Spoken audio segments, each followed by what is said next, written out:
بسم الله الرحمن الرحيم. يا أيها الذين آمنوا إذا تداينتم بدين إلى أجل مسمى فاكتبوه، وليكتب بينكم كاتب بالعدل ولا يأب كاتب أن يكتب كما علمه الله فليكتب، وليملل الذي عليه الحق وليتق الله ربه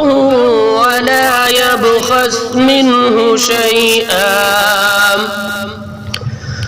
فإن كان الذي عليه الحق سفيها أو ضعيفا أو لا يستطيع أن يمل هو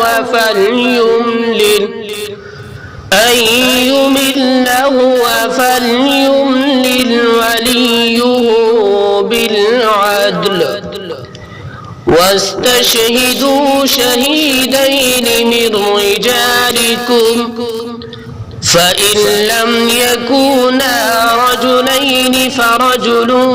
وامرأتان ممن ترضون من الشهداء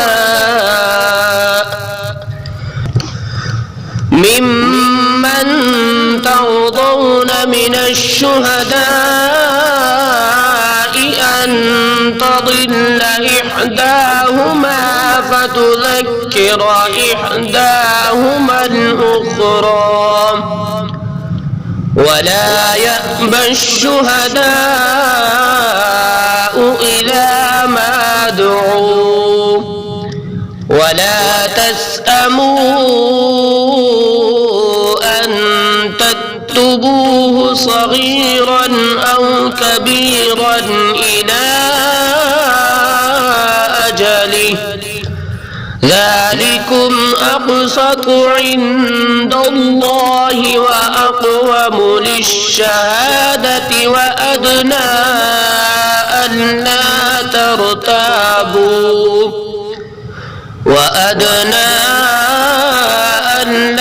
ترتابوا إلا أن تكون تجارة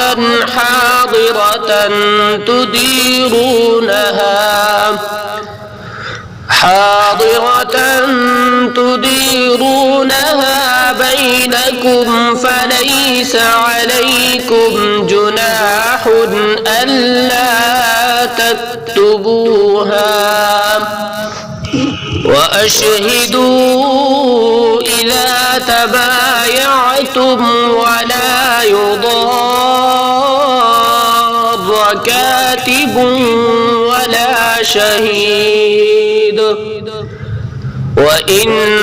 تفعلوا فإنه فسوق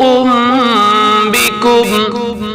واتقوا الله ويعلمكم الله والله بكل شيء عليم. وإن كنتم على سفر ولم تجدوا كاتبا فرهان مقبوضة، فإن أمن بعضكم بعضا فليؤد الذي اؤتمن أمانته وليتق الله ربه ولا تكتموا الشهادة، ومن